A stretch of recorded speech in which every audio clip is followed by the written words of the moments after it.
այս ամենից հետո ինչ անում է Փաշինյանը, հունիսի 7-ին նորից կստանա ժողովրդի թվեր։ Իմ մտածելով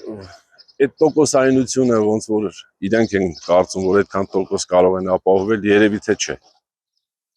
Չեն կարողանալու այդ տոկոսը ապահովել։ Դա իմ սուբյեկտիվ կարծիքն է։ Գիտեք, մեր ժողովուրդը ես չհասկացա թմբիրից դուրս չի եկել, շարունակում է մնալ դրա մեջ թե չէ, բայց ունենք շատ մեծ ընտրազանգված,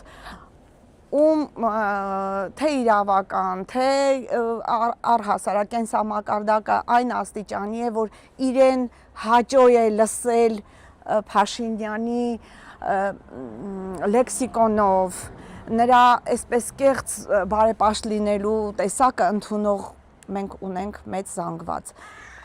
Չգիտեմ, բայց դեռ ունենք ժամանակ եւ շատ կցանկանամ, որ մեր ժողովուրդը ավելի սթափ նայի, ավելի շատ վերլուծի այս հատկապես վերջին իրադարձությունները եւ գնա ճիշտ իր ընտրությունն անի,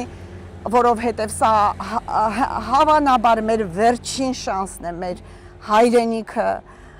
պատվով պահելու, չգիտեմ, մեր հայրենիքը ուղղակի ունենալու։ Ինձ թվում է ինքը որոշակի ունի ընտրազանգված, որոնք կտան, բայց ամենօրյա իր այս ստեղծած քարոզարշավից ինձ թվում է, որ ինքը ավելի շատ վանում է իրան, հիմա էլի թեկուզ իր ընտրողներից, որտեղ իր վարքագիծը, իր արած այդ PR շոուները, դրանք ես կարծում եմ, որ ավելի շատ անդրջացնում է այդ կարգավիճակը։ Կարծում եմ, որ մեր գիտակից հասարակությունը պետք է ճիշտ կողմնորոշվի իր ընտրության համար, որտեղ նորից շեշտեմ, հունիսի 7-ը պետք է դառնա մեր պատասխանատվության եւ արժանապատվության օրը։ Ակառակ դեպքում մենք տեսել ենք շատ այս խաղաղության կոչվածը, որը ես կարծում եմ շատ փխրուն է, որովհետև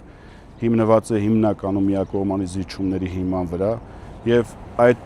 զիջումները պարբերաբար ես կարծում եմ, որ նորից իրականանալու են, նաեւ մենք ունենք մեր մարզում խնդիր արևելյան հատվածում մոտավորապես 6500 հեկտար ադրբեջանցիների վերահսկողության տակ է այս պահին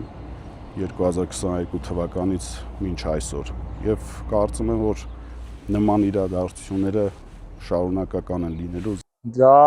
ժողովրդից է կախված, հիմնականը ժողովրդից է կախված, իմ կարծիքով ոչ։ Այս թվում չէ, որովհետեւ հիմա Հայաստանի կարելի ասել 100%-ը ինձ թվում է չի ընտրվելու։ Անգամ ես ինքս եմ դեմ, որ ինքը չընտրվի։